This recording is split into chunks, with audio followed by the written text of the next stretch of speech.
right to the offensive line. The question was not about the offensive line. It was about the 4th overall pick in the cap space. It was not even about the offense.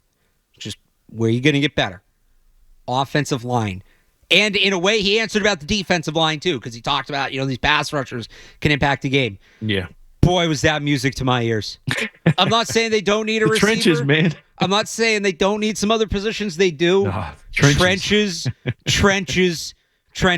That's I'm looking at Buffalo, Baltimore, Kansas City. Trenches. Washington's got a pretty solid line. Trenches.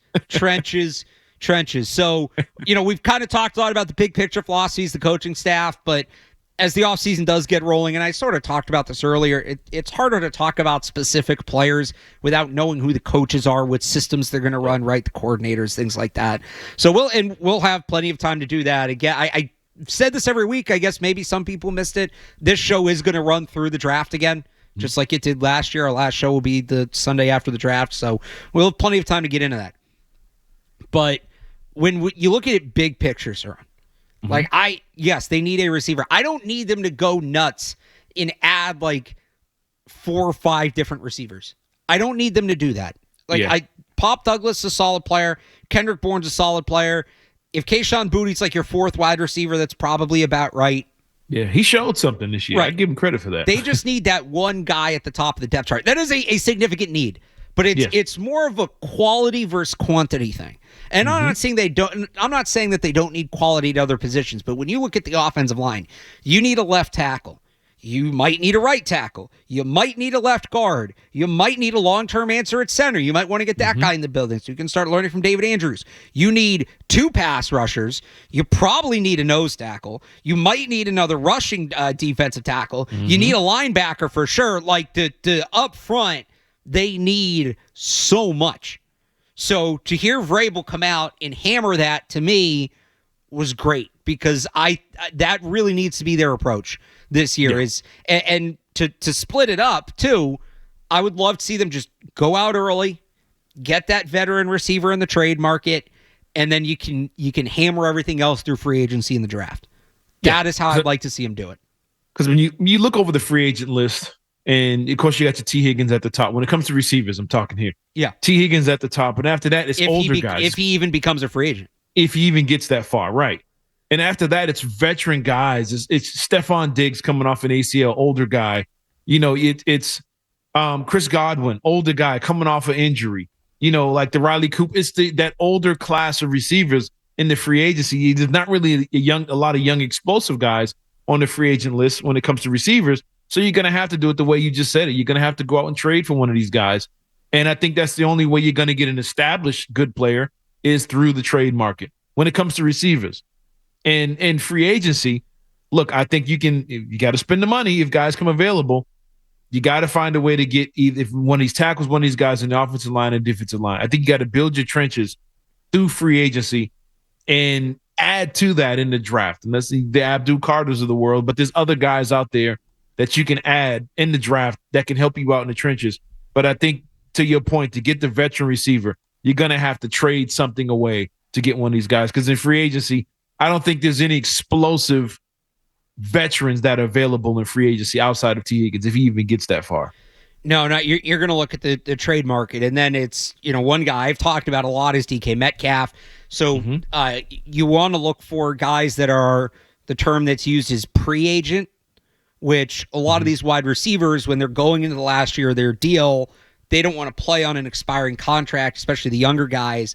Yeah. So they'll ask for a new contract, and the way they do that is they demand a trade, because what Ayuk did, and it gives them leverage, because either the team's going to have to pay up to not lose them, or now they get other teams to put in bids against them, and sometimes they end up staying. Again, that's what Brandon Ayuk did. But DK Metcalf to me is at the top of the list of pre-agents. Terry McLaurin is a pre-agent. Now, I don't know that Washington's think they let him go now? super eager to move on from him, but that's another, you never know, right? If I had told you was it 21? No, 2020, whatever year it was. If I had told you in January of 2022 that Tyreek Hill was going to get traded by the Chiefs, you just said I was nuts. You would have been, what are you talking about? There's no why way would that's he even happening. do that? Yeah. Right? That thing all happened in like a week and a half. From the first rumblings of him potentially getting traded to the deal actually getting, even like the day the deal got done, there were people like, he's not getting traded. He's Tyreek Hill. He's the best receiver in the league. So you want to check in on guys like that. And then the one other guy, I don't know how confident I am that this guy's available, but it was certainly a story this week. And that's A.J. Brown, who Mike Vrabel has a relationship with his time in Tennessee. Did you not see this? Well, I know he's been reading his books and all this stuff, and I know there's been I don't know how their relationship was in Tennessee. That's the part that I'm kind of cloudy on. I don't know much about. Vrabel was on across the street and raved about A.J. Brown. Like, not just as a player, as a person. Was like, I mean, I'm paraphrasing, like, he's great in Tennessee. He's great. Love his approach. Love this, that, everything. Just, if he was a free agent, I would say go buy the jersey today. Yeah. Like the way he kind of talked down. So he's not technically a free agent. He's under contract for a few more years, but he's clearly not happy in the situation. If he's a little disengaged and Philly's like, well, we have Devontae Smith and, we're going to have to pay some of these young guys we got coming up on defense. I mean, I wouldn't hate it. Now you got to figure out what you're going to give up. You're not going to trade the 4th overall pick outright. No. You're not going to move down as far as Philly is. So do you do something where I look at what Minnesota tried to do last year, and they didn't ultimately pull this off, but I think that it was a really good concept, and the Patriots may be in a position to execute it in a better way. So remember, they traded like their 2nd and 3rd round pick, I think it was. They traded a couple late picks and moved up into the back end of the 1st. And the idea was, okay, now they have 2 first-round picks. They're going to trade up. They didn't end up doing that. The trade never materialized, and J.J. McCarthy fell to them at 10. This was when they were trying to trade up to get to Drake May. But they traded 23, 167, and a couple future day 3 picks for 17. So it's like, if you could move 38 and whatever the 4th round pick ends up being, right, and maybe a future day 3 pick, and that gets you up into like the mid-20s. Let's say you're at like 22, 23, 24. And then you trade that pick for an A.J. Brown or a DK Metcalf. Do you think that you would need to do that, though, for those guys? Do you think you would have to pick that high? For Brown, yeah. Metcalf, you might be able to move 38 and get it done.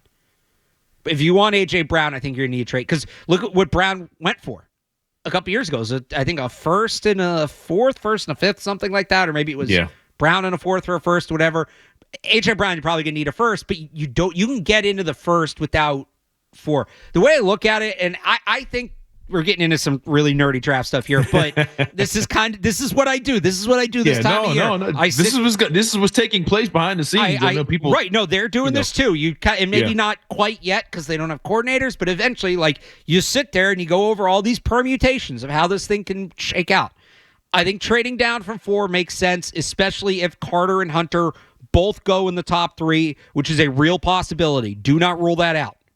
That it is quarterback in whatever order, quarterback, Carter, Hunter, quarterback, Hunter, Carter, whatever.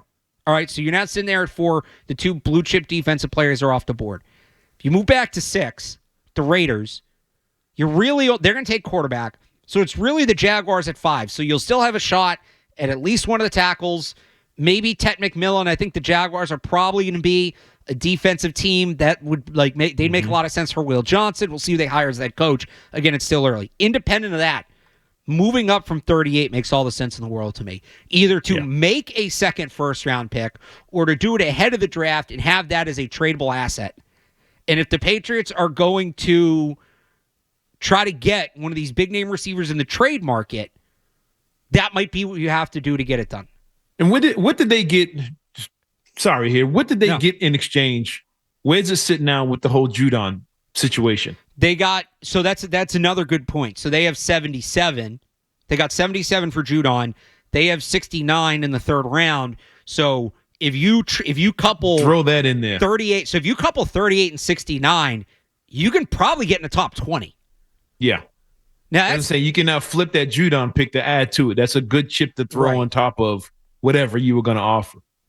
So that's that's anyway, some it's doable. nerdy draft permutations. But look, they have the one thing they have, I can tell you without a doubt, they have flexibility.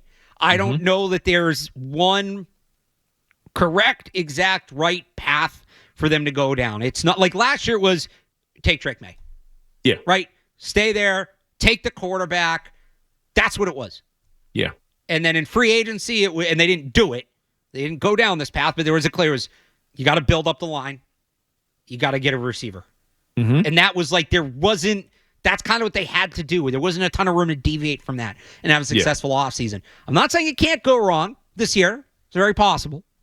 But there's a number of different ways that they can come out of this, I think, with a good offseason. And one thing I'll say to this, to those listening and those who see this stuff on social media, whatever, the way we just went into the draft and trading this and trading that, you might think it's boring or I hate that type of talk or whatever. Go back to the Albert Breer and Beetle exchange of this place not being a destination. This is going to be how they build their team. Good point. This is. I know you might be tired of it. You might be bored with it. This is how they're going to have to build this roster up. This is how far you have fallen as a destination to where you have to maneuver things. You have to play these draft games during the draft. You have to manipulate free agents. You got to do every little thing you can to get talent in here. And then once you've established that and you've become a competitive team to win a division, just a division, or be close to the Bills, then you become a destination. Then it's, just give the guy $30 million. He'll come. But you have to build a foundation to get to that point. And that's through trades, through draft, up and down the draft board. This is where we're at right now. This is where this franchise is. I know it sucks, but get ready for this talk when it comes to this team, because this is what you're going to have to deal with all the way through up until April. So I would say just get ready for it. Look, it's a good point. Like them being the destination they are, the draft's even more important. But no team in the NFL is successful without drafting. You cannot build a sustainable, contending football team without doing well in the draft. Just those contracts, those rookie contracts are too valuable. So they have to start hitting in the draft, and that starts this year.